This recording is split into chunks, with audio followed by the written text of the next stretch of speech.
સાથીઓ, અમે તમને મળવા માટે આવ્યા છે। ઘણીવાર આપણા વિસ્તારના આગેવાનો ફોન કરે કે અમે મળવા માટે ડેડિયાપાડા આવીએ, ઘણીવાર કે અમારી આ રજૂઆતો છે। ત્યારે આજે નવા વર્ષના પહેલા દિવસે તમને બધાને મળીને પ્રકૃતિને પ્રાર્થના કરીએ છીએ કે આવનારું નવું વર્ષ સૌ માટે સુખ, શાંતિ, સમૃદ્ધિ સાથે સ્વચ્છ નિરોગી સૌને સ્વસ્થ નિરોગી આયુષ્ય પ્રદાન કરે એવી પ્રાર્થના કરીએ છીએ। સાથે સાથે તમે ને અમે બધા જાણીએ છીએ, હમણાં મંચસ્થ ટીનાભાઈએ કીધું કે ગુજરાતમાં આટલા ધારાસભ્ય છે 182, પણ એમાં આપણા ચૈતરભાઈ સાહેબ જ બોલે છે।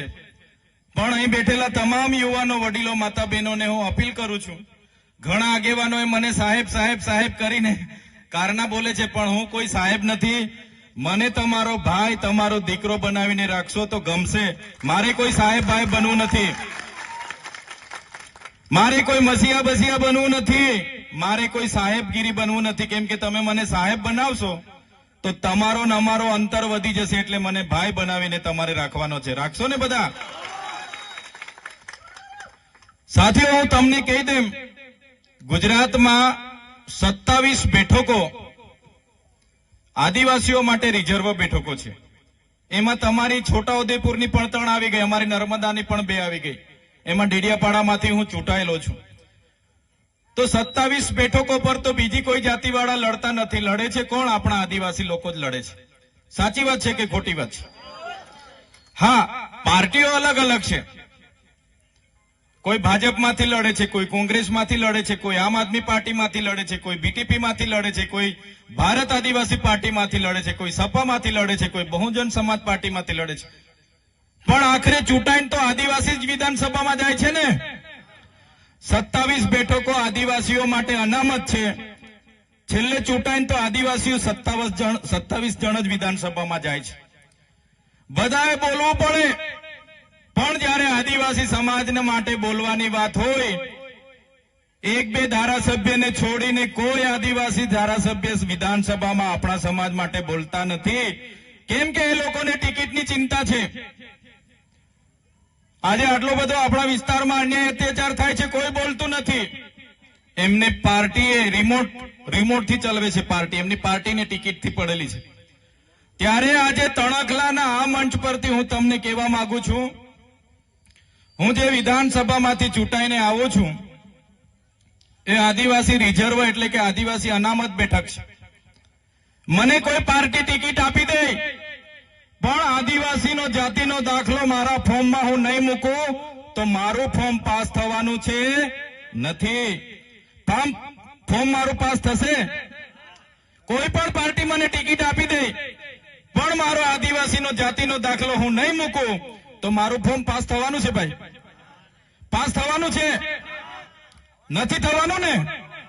એટલે આદિવાસીના જાતિના દાખલાથી હું ધારાસભ્ય બન્યો છું, મારા ડેડિયાપાડાના આદિવાસી સમાજના આશીર્વાદથી હું ધારાસભ્ય બન્યો છું। આજે તમારી વચ્ચે આવ્યો છું તો આદિવાસી સમાજના ધારાસભ્ય તરીકે આવ્યો છું। જે દિવસે મારી પાર્ટી પણ આદિવાસી સમાજ માટે બોલતા મને રોકશે, તે દિવસે સૌથી પહેલા મારી પાર્ટીના પાટિયા ચૈતર વસાવા પહેલા ઉતારીને મૂકી દેશે। આ ખુલ્લા મંચ પરથી કહીએ છીએ અમે, અનાદિકાળથી વસનારો અમારો આદિવાસી સમાજ છે। આદિવાસી સમાજની સંસ્કૃતિ હજારો વર્ષ જૂની છે। સિંધુ ખીણની સંસ્કૃતિમાં તમે જોઈ લેજો, હડપ્પાની સભ્યતામાં જોઈ લેજો, એ આદિવાસી સંસ્કૃતિ 10-12 વર્ષ પહેલાની આપણી સંસ્કૃતિઓ છે। અહીંના મૂળ માલિકો છે આપણે, આદિવાસી હોય, એસસી હોય, માઇનોરિટી હોય, ઓબીસી હોય, આપણે આ દેશના મૂળ માલિકો છે। આજે મૂળ માલિકોની હાલત શું બનાવી દીધી છે? આજે મૂળ માલિકોને આજે મજૂર બનાવીને રાખી દીધા છે। તમે જોઈ લો આજે મૂળ માલિકોની હાલત શું છે। મેં નથી કહેતો, આપણું દેશનું બંધારણ કહે છે કે આદિવાસી આ દેશનો મૂળ માલિક છે। 5મી અનુસૂચિનું 243 આર્ટિકલ ક કહે છે, સુપ્રીમ કોર્ટ કહે છે કે આદિવાસી આ દેશનો માલિક છે. આર્ટિકલ 243 ક તમે વાંચી લેજો. આદિવાસીની જમીન કોઈ ત્રીજો વ્યક્તિ લઈ ન શકે, એમાં પ્રાવધાન છે. પૈસા 1996 તમે વાંચી લેજો. બહારનો વ્યક્તિ આદિવાસીઓમાં જમીન નહીં લઈ શકે. 73 તમે જોઈ લો, આદિવાસીઓની જમીન બિન આદિવાસીઓ નહીં લઈ શકે. આટલા બધા સંવિધાનમાં પાવર આપ્યા છે. સંવિધાન અને સુપ્રીમ કોર્ટ કહે છે આદિવાસી એનો મૂળ માલિક છે. છતાં આજે મૂળ માલિકને આ સરકારોએ આજે મજૂર બનાવી દીધો છે. તમે જોઈ લો આપણો ઇતિહાસ, રામાયણ ઉઠાવીને વાંચી લેશો. સબરી ભીલનો જે ઇતિહાસ છે, નિષાદ રાજાની જે વાત આવે છે, એ કોણ હતા? એ ભીલ હતા. મહાભારત ઉઠાવીને વાંચી લેજો. એકલવ્ય જે અંગૂઠો કાપીને આપી દીધા ગુરુ દ્રોણાચાર્યને, કોણ હતા? એ આપણા આદિવાસી ભીલ હતા. તમે મહારાણા પ્રતાપનો ઇતિહાસ વાંચી લેજો. જ્યારે હલ્દી ઘાટીનું યુદ્ધ થયું, મહારાણા પ્રતાપના પોતાના ભાઈએ પણ એનો સાથ છોડી દીધો. ત્યારે પૂંજા ભીલે આખી સેના લઈને મહારાણા પ્રતાપ સાથે ઉભા હતા. એ આપણા આદિવાસી ભીલો હતા. તમે શિવાજી મહારાજનો ઇતિહાસ વાંચી લેજો. શિવાજી મહારાજ સાથે દુધાબેલ આખી ફોજ જે ભીલોની હતી, એ આપણા આદિવાસીઓની હતી. મિત્રો તમે જોઈ લો દેશની આઝાદીનો ઇતિહાસ. બિરસા મુંડા હોય, ખાજ્યા નાયક હોય, ટાટિયા ભીલ હોય, જયપાલસિંહ મુંડા હોય, આજે આવેદન નિવેદન કરવું પડે, આજે રોજગારી માટે લડવું પડે. ત્યારે અમે આ સરકારોને કહેવા માંગીએ છીએ, આઝાદીના 78 વર્ષ પછી પણ જો આ સરકારો અમારા આદિવાસીઓનો વિકાસ કરવા નહીં માંગશે તો આવનારા દિવસમાં તૈયાર થઈ જજો. ભીલ પ્રદેશ બનાવીને રહીશું. દેશનો 29મું રાજ્ય ભીલ પ્રદેશ બનાવીશું અમે, અને એની રાજધાની આપણે કેવડિયા રાખીશું. કેવડિયા. કોઈના બાપની તાકાત નથી કે અમારો ભીલ પ્રદેશ અલગ રાજ્ય બનાવતા અમને રોકે. આ વિસ્તારોમાં અમારા આદિવાસીઓને હિન્દુ મુસ્લિમના નામે લડાવવામાં આવે છે. અમારા આદિવાસીઓને પણ હું કહેવા માંગુ છું, મારા વડીલો, મારા યુવાનો, મારી માતા બહેનોને પણ વિનંતી કરું છું કે હવે પછી આપણે ક્યારે હિન્દુ મુસ્લિમની લડાઈમાં પડવાનું નથી. આપણા અધિકારોની લડાઈ માટે હવે બહાર નીકળવાનું છે. સંવિધાને અધિકારો આપ્યા છે, આ સરકારોએ આજ દિન સુધી લાગુ નથી કર્યા. એની લીધે અમારા સમાજની હાલત આ છે. આજે વિકાસની મોટી મોટી વાતો થાય છે, મોટા મોટા બેનરો લગીને બ્રાન્ડિંગ થાય છે, પ્રચાર થાય છે, પ્રસાર કરે છે. અમૃતકાળ, અમૃત મહોત્સવ ચાલે છે. ઊંચી ઊંચી પ્રતિમાઓ બનાવી દેવાથી, ઊંચા ઊંચા બિલ્ડિંગો બનાવી દેવાથી, આ વિસ્તારમાંથી નહેરો લઈ જવાથી, આ વિસ્તારમાં હાઈવે લઈ જવાથી અમારો આદિવાસીઓનો વિકાસ થવાનો નથી. અમારા આદિવાસીઓને સારું શિક્ષણ આપો, અમારા લોકોને સિંચાઈનું પાણી આપો, અમારા લોકોને રોજગાર આપો, તો જ અમારા આદિવાસીઓનો વિકાસ થવાનો છે. સાથીઓ, ક્યાં સુધી આપણે લડીશું અને શા માટે? ક્યાં સુધી આપણે ભીખ માંગીશું? સરકારો આવે છે, એમના બહારના એજન્સીઓ વાળા મળતિયાઓ, એનજીઓ વાળા મળતિયાઓ આપણા આદિવાસીઓના બજેટ પર જીવે છે. આ વિસ્તારમાં પણ કેટલાક પ્રાંતિ લોકો આવીને નેતા બનીને ફરે છે. એમને પણ કહેવા માંગુ છું, અમારા આદિવાસીઓને અંદર અંદર લડાવવાનું બંધ કરી દેજો. જે રીતે તમે લોટો લઈને આવ્યા હતા, એ રીતના લોટો લઈને પાછા અમે તમારા વતનમાં રવાના કરી દઈશું. અહીંયા લોટા લઈને આવેલા ને અમારા આદિવાસીઓને અંદર અંદર લડાવે છે ને રાજ કરે છે. એવા લોકોને પણ ઓળખી લેજો. જે દિવસે અમારો આદિવાસી જાગશે, એ દિવસે આવા લોટા લઈને આવેલા લોકોને પણ ફરી લોટા લઈને પાછા એમના યુપી બિહાર મોકલી આપીશું. આ આદિવાસીઓનું ખૂન છે.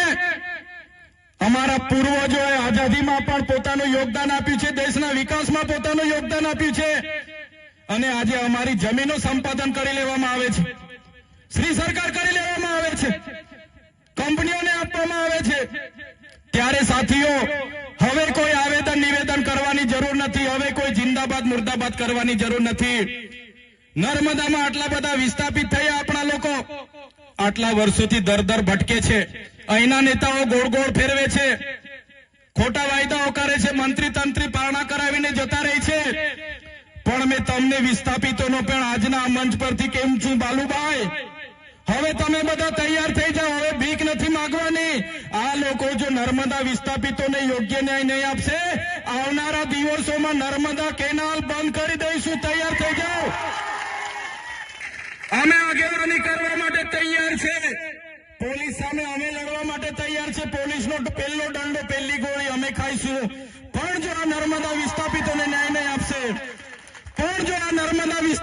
ન્યાય નહીં આપશે, આવનારા દિવસમાં નર્મદાની કેનાલ બંધ કરવા માટે અમે જવા તૈયાર છે. નર્મદા ડેમ આપણો છે, નર્મદામાં ઉત્પન્ન થતી વીજળી આપણી છે, નર્મદાનું પાણી આપણું છે, અહીંયા આપેલી જમીનો આપણી છે, અહીંયા બનેલી જીઆઈડીસીમાં કોલસો નીકળે આપણો છે, આંબા ડુંગરમાં યુરેનિયમ નીકળે આપણો છે. જ્યારે અમારા આદિવાસી બાળકોના શિક્ષકોની વાત આવે, જ્યારે અમારા રોડની વાત આવે, જ્યારે અમારે પીવાના પાણી માંગવા જવાનું હોય તો ભિખારીની જેમ હવે જવાનું નથી. પણ સાથીઓ, હવે તૈયાર થઈ જાઓ. અમે આગેવાન કરવા તૈયાર છે. બસ તમારો સહકાર જોઈએ છે. આ દેશ આપણો છે, અહીંના મૂળ માલિકો આપણે છે. ત્યારે મારા સાથીઓને વિનંતી કરું છું, મારા વડીલો, યુવાનો, હું તળવી, હું વસાવા, હું ચૌધરી, હું ભીલ, હું ગામિત, હું દામોર, હું બારિયા એમ કરીને અંદર લડાવવાનું નથી. આપણે આદિવાસીઓ છે.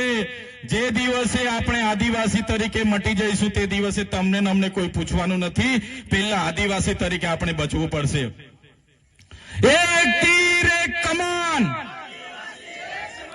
એક તીર એક કમાન. કેમ કે આજે આદિવાસીઓ પાર્ટીઓમાં વેચાયેલા છે. આજે દેશમાં 8% આદિવાસી વસે છે. આજે ગુજરાતમાં 15% આદિવાસી વસે છે. મારા સાથીઓ, આજે તમે જોઈ લો આદિવાસી સાથે કેટલો અન્યાય થાય છે. જો ગુજરાતમાં 15% આદિવાસી વસતો હોય તો 100 જજમાં 15 જજ આદિવાસી હોવા જોઈએ કે નહીં હોવા જોઈએ? 100 કલેક્ટરમાં 15 કલેક્ટર આદિવાસી હોવા જોઈએ કે નહીં હોવા જોઈએ? 100 ડીડીઓ 100 એસપી માંથી 15 આદિવાસી હોવા જોઈએ કે નહીં હોવા જોઈએ? 100 મામલતદાર 100 ટીડીઓ માંથી 15 આદિવાસી હોવા જોઈએ કે નહીં હોવા જોઈએ? 100 બિલ્ડરો માંથી 15 આદિવાસી બિલ્ડરો હોવા જોઈએ કે નહીં હોવા જોઈએ? આજે નથી. કેમ કે આપણા આદિવાસી નેતાઓ બાયલા છે. કોઈ સરકાર સામે બોલવા તૈયાર નથી.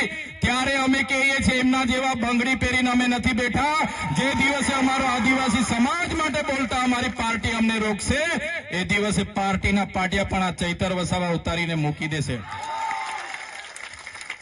અમને ચૂંટણીઓનો મોહ નથી, પણ જ્યાં સુધી સત્તા પર નહીં આવીશું ત્યાં સુધી આ લોકો ગાંઠવાના નથી. એટલે જ મેં કેમ છું, ચૈતર વસાવા આવ્યાથી અહીંયા કઈ ચમત્કાર નથી થઈ જવાનો. કોઈ માતાજી બાતાજી કે કોઈ ભગવાન તમારો ઉદ્ધાર નથી કરી દેવાના. પોતાના હક અધિકારની લડાઈ તમારે બધાએ લડવી પડશે ને એના માટે તમારે બધાએ બહાર આવી જવું પડશે. સાથીઓ, હું પોતે નથી આવી જવાનો. એ મંચ પર બેઠેલા લોકો તમારા ભાગની લડાઈ નથી આવવાના. અમારા સાધુ મહંતો તમારા ભાગની લડાઈ લડવા નથી આવવાના.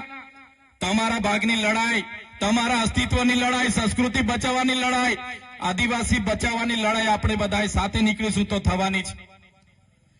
આજે તમે જોઈ લો શું હાલત છે. આપણી 15% વસ્તી છે, છતાં 15% કોઈ જગ્યાએ આપણે નથી. ગાંધીનગરની સચિવાલયમાં જશો ત્યાં પણ આપણે 15% નથી. આપણા પોલીસ સ્ટેશનમાં જશો ત્યાં પણ એસસી એસટી ઓબીસી ના પીઆઈ ને સાઈડ પોસ્ટિંગ હશે અને બીજા લોકોને મેન પોસ્ટિંગ હશે. ડીએસપી માં પણ આપણા લોકો સાઈડ પોસ્ટિંગમાં હશે, બીજા લોકોને મેન પોસ્ટિંગમાં હશે. આજે જ્યાં મેન ખાતાઓ હશે ત્યાં આપણા લોકો નથી. એટલા માટે કેમ છું, કેટલું પણ લડેંગે જીતેંગે કરીશું, કેટલું પણ આપણે વિકાસની વાતો કરીશું, કેટલું પણ બજેટ બનશે, પણ જ્યાં સુધી અમલીકરણમાં આપણા લોકો નહીં હશે ત્યાં સુધી આપણો વિકાસ થવાનો નથી. એટલા માટે જ કેમ છું કે દેશનું 29મું રાજ્ય આપણે માંગવું પડશે અને એના માટે બધાએ તૈયાર થઈ જવું પડશે. આજે અમેરિકા જેવો અમેરિકા આપણા કરતા ઓછી વસ્તી છે, છતાં અમેરિકામાં 50 રાજ્ય છે. જે રીતે તેલુગુ લોકોનું તેલંગાણા બન્યું, જે રીતે તમિલ લોકોનું તમિલનાડુ બન્યું, મરાઠાઓનું મહારાષ્ટ્ર બન્યું, પંજાબીઓનું પંજાબ બન્યું, ગુજરાતીઓનું ગુજરાત બન્યું, જે રીતે ઝારખંડીઓ માટે બન્યું, જે રીતે નાગા લોકો માટે નાગાલેન્ડ બન્યું, એ રીતે આવનાર દિવસોમાં આદિવાસી ભીલ સમુદાય માટે અલગ ભીલ પ્રદેશ અમને જોઈએ, નહીં તો અમે આંદોલન પર ઉતરી જઈશું. આજે તમે જોઈ લો, વડોદરામાંથી છોટાઉદેપુર છૂટું પડ્યું, તમને બધાને ફાયદો થયો કે નુકસાન થયું? ફાયદો થયો કે નુકસાન થયું? અમારે ભરૂચમાંથી 1997માં નર્મદા છૂટું પડ્યું તો અમને બધાને રાજપીપળા નજીક પડે છે ભરૂચ કરતા, અમને બધાને ફાયદો થયો. ફાયદો થયો કે નુકસાન થયું? તો એવી રીતના 29મું રાજ્ય બનશે, એની રાજધાની કેવડિયા બનશે તો આપણને બધાને ફાયદો થશે કે નુકસાન થશે? ફાયદો થશે ને. એટલા માટે આવનારા ભવિષ્યમાં 29મું રાજ્ય આપણે બનાવવું પડશે. ભીલ પ્રદેશ આપણો હતો, આઝાદી બાદ આ લોકોએ 4 રાજ્યમાં વિભાજિત કરી નાખ્યું. જે રીતે આજે અંબાજીથી ઉમરગામ સુધીના 14 જિલ્લા આપણે આદિવાસી વિસ્તાર છે, એ જ રીતે રાજસ્થાનમાં ઉદયપુર, ડુંગરપુર, બાંસવાડા, સિરોહી, પ્રતાપગઢ, એવી રીતે મધ્યપ્રદેશમાં જાંબુઆ, અલીરાજપુર, પાલ, એ રીતે મહારાષ્ટ્રમાં નંદુરબાર, નાસિક, પાલઘર, આ વિસ્તાર આજે બી આપણે બધા એકબીજા સાથે જોડાયેલા છે. આજે પણ આપણી સંસ્કૃતિ, આપણી રીત ભાષા, આપણી વિધિ પૂજા, આજે પણ આપણી રોટી બેટીનો વ્યવહાર એ લોકો સાથે છે કે નથી? મધ્યપ્રદેશ સાથે તમારો છે કે નથી? એવી રીતે અમારો પણ મધ્યપ્રદેશ અને મહારાષ્ટ્ર સાથે છે. ત્યારે અલગ ભીલ પ્રદેશ આપણે બનાવવા માટે તૈયાર થઈ જવું પડશે. સાથીઓ, આજે આ વિસ્તારમાં તમે જોઈ લો શું હાલત આ નેતાઓ બનાવી છે. આજે કોઈ પણ નેતા સમાજ માટે બોલવા તૈયાર નથી. આજે આપણા વિદ્યાર્થીઓ માટે ફ્રી સિપ કાર્ડ હતા, એ બંધ કરી દીધા. એક પણ નેતાએ એક પણ સ્ટેટમેન્ટ આપ્યું નથી. આજે જાતિના દાખલાઓના મેળાવડા કરીને બીજાને આપવામાં આવે છે અને આપણા લોકોને આજે લાઈન ઉપર કરી દીધા છે. એક પણ નેતા બોલવા માટે તૈયાર નથી. એટલા માટે હવે આપણે બધાએ જાગીને આ રાજ સત્તા આપણે લેવી પડશે. લેવા માટે તૈયાર છો ને બધા? સાથીઓ, વધારે વિશેષ નથી કહેતા. આજે તો તમને અમે મળવા માટે આવ્યા હતા. તણખલામાં આગળ પણ અમે આવ્યા હતા, પણ શું થાય છે, ઘણા લોકો ઊંચો હાથ કરીને મળીને જતા રહે. પૂછીએ કે શું કામ છે, તો ઘણા કે હું આધાર કાર્ડ લેવા જાઉં છું, ઘણા કે રેશન કાર્ડ લેવા જાઉં છું. આપણે બધા ભેગા નહીં થઈએ એવી સરકારની માનસિકતા છે. આપણે બધા નવરા પડી નહીં જઈએ એવી સરકારની માનસિકતા છે. તમે આજે જોઈ લો, સરકાર એવું ઈચ્છે છે કે આ એસટી, એસસી, માઇનોરિટી, ઓબીસી સમાજ ભેગો થશે તો એમના અધિકારો માંગશે, આપણી પાસે શિક્ષણ માંગશે, આપણી પાસે રોજગાર માંગશે, સિંચાઈનું પાણી માંગશે. એટલે આ સમાજને ભેગો નહીં થવા દેવાનો. તમે જોઈ લો આજે આપણી હાલત શું કરી નાખી છે. સંવિધાન કહે છે, બંધારણ કહે છે કે આદિવાસી મૂળ માલિક છે, અનુસૂચિ 5માં કહે છે કે મૂળ માલિક છે, સુપ્રીમ કોર્ટ કહે છે કે મૂળ માલિક છે. અને આજે આદિવાસીને પોતે અહીંયા બેઠેલા તમે બધા તણખલાના છો, આ દેશના નાગરિક છો, એ સાબિત કરવા માટે કેટલા દાખલા આપવા પડે છે ખબર છે ને બધાને? આજે મૂળ માલિકને પોતે દેશના નાગરિક છે એ સાબિત કરવા માટે કેટલા પુરાવા આપવા પડે છે ખબર છે કે યાદ કરાવો? ખબર છે તમને? કેટલા પુરાવા માંગે છે જણાવો મને. તમે દેશના નાગરિક છો, તમે અહીંયા જીવો છો, એ જીવત હયાતી માટે કેટલા પુરાવા આપવા પડે? તમે જોઈ લો, જે સરકારોએ આપણને આધાર કાર્ડ આપ્યા, જે સરકારોએ આપણને રેશન કાર્ડ આપ્યા, અને આપણે કટિયામાં નામ હોય એટલે આપણે ખેડૂત, સાચી વાત છે કે ખોટી વાત છે? છતાં આજે એ જ આધાર કાર્ડ અપડેટ કરાવવા માટે સરકારે કીધું કે તમે આધાર કાર્ડ અપડેટ કરાવો, અપડેટ નહીં કરાવશો તો હવે પછી કોઈ લાભ મળવાનો નથી. કીધું કે નહીં કીધું? આપણને આપણે બધા છોકરાઓને લઈને અપડેટ કરાવવા માટે લાઈન પર ઉભા રહ્યા કે નહીં ઉભા રહ્યા? 2 મહિના ઉભા રહ્યા ને આપણે. માંડ એ કામ પૈતું, પાછું સરકારે કીધું કે તમારી પાસે જે રેશન કાર્ડ છે એને તમે કેવાયસી કરાવો, બાકી તમારું અનાજ અમે બંધ કરી દઈશું. કીધું કે નહીં કીધું? આપણે ફરી રેશન કાર્ડ લઈને લાઈન પર જતા રહ્યા કે નહીં જતા રહ્યા? એ પૂરું નથી થઈ ત્યાં સુધી સરકારે કીધું કે તમે ખેડૂત છો એ સાબિત કરવા માટે ખેડૂત રજીસ્ટ્રેશન કરાવો, નહીં તો તમને હવે ખેડૂત તરીકે માનવામાં નહીં આવશે ને તમને લાભ મળશે નહીં.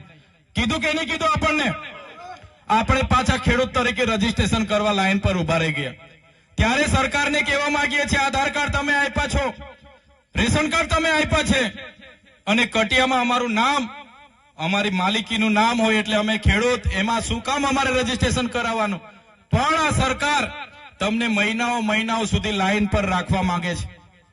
બાકી સરકાર ધારે એમની પાર્ટીનો તમારે સભ્ય બનવું હોય તો સરકાર કે તમે ઘરે બેસીને મિસ કોલ મારી દો એટલે અમારા પાર્ટીના તમે સભ્ય બની જાઓ છો. કહે છે કે નથી કહેતું? જુવાની કહે છે ને, અમારી પાર્ટીમાં રજીસ્ટ્રેશન કરો, સભ્ય બનવા માટે મિસ કોલ મારો એટલે આપણે મિસ કોલ મારી એટલે પાર્ટીના સભ્ય બની જઈએ કે નથી બની જતા? તો સરકારને કહેવા માંગીએ છીએ કે એવું કોઈ લાવો, એવી કોઈ સિસ્ટમ લાવો કે અમે ઘરે બેઠા મિસ કોલ મારીને આધાર કાર્ડ બી અપડેટ થઈ જાય, રેશન કાર્ડ બી કેવાયસી થઈ જાય. સાચી વાત છે કે ખોટી વાત છે? પણ સરકારને એ પરવડતું નથી, એ લાઈનો પર રાખવા માંગે છે. આજે તમે આ દેશના માલિક છો, મૂળ માલિક કહેવામાં આવે છે, પણ આજે તમે દેશના નાગરિક છો એ સાબિત કરવા માટે કેટલા પુરાવા જોઈએ છે? મને જેટલા યાદ છે કેમ છું, ધ્યાન આપજો, બધા લોકો ધ્યાન આપજો. આજે જાણી જોઈને સરકાર તમે દેશના નાગરિક છો એ સાબિત કરાવવા માટે કેટલા પુરાવા માંગે છે, જોજો તમે. પહેલા તો તમને માં કેશેભાઈ જન્મનો દાખલો લાવો, કે છે ને, આધાર કાર્ડ લાવો, શાળાની સર્ટી લાવો, જાતિનો દાખલો લાવો, આવકનો દાખલો લાવો, રેશન કાર્ડ લાવો, કટિયા લાવો, પંચાયતમાં કઈ લેણું બાકી છે કે નહીં તે લઈ આવો, ઘરવેરાની પાવતી લઈ આવો, આકારણી લઈ આવો, લાઇટ બિલ લઈ આવો, પાન કાર્ડ લઈ આવો, પોલીસ સ્ટેશને કોઈ ગુનો નોંધાયો છે કે નહીં એનઓસી લઈ આવો. કે છે કે નથી કહેતા? ને આવા વડીલ કોઈ લાભ લેવા જાય મામલતદારમાં કે ટીડીઓમાં કે સાહેબ મને બોર મોટર કરી આપો ને, તો મામલતદારને ટીડીઓ કહે છે કે જા ભાઈ પહેલા તો પંચાયત પર હયાતીનો દાખલો લઈ આવ. હયાતીનો દાખલો બી માંગે છે ને. હવે આ પોતે વડીલ હયાત છે તો લાભ લેવા આવ્યા છે, એને બી પાછો હયાતીનો દાખલો માંગે છે કે નથી માંગતા? તો આ સરકારોએ આવી સિસ્ટમ આપણને ભેગા નહીં થાય એના માટે આખું વર્ષ કાગળિયા ભેગા કરો. અમારા સંત વડીલોએ કીધું 84 લાખ યોનિમાંથી પસાર થઈને આપણે માનવીનો જન્મ મળ્યો છે. સાચી વાત છે ને વડીલ? સાચી વાત છે ને? અમારા સંત વડીલે સત્સંગમાં આવું કહેતા છે, 84 લાખ યોનિમાંથી પસાર થાવ તો માનવીનો જન્મ મળે છે. અને માનવીનો જન્મ લઈ આવ્યા તો આપણે માનવી અહીંના નાગરિક સાબિત કરવા માટે અડધી જિંદગી પેલા કાર્ડ ભેગા કરવામાં જતી રહી છે. થાય છે ને અડધી જિંદગી? તમે કોઈ છોકરાને નિહાળમાં મૂકી આવજો, 2 મહિના તમારે કાગળિયા ભેગા કરવામાં થઈ જશે.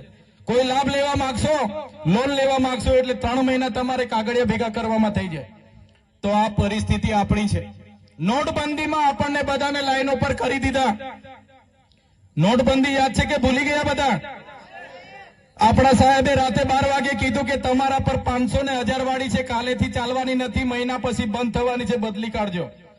યાદ છે ને 2016માં આપણે બધા બેંકોમાં લાઈનો પર લાગી ગયા 500 વાળી 1000 વાળી બદલાવા માટે. કોઈ કરોડોપતિ વ્યક્તિને ઠેલો લઈને પૈસા બદલાવતા તમે જોઈ લો બેંકમાં.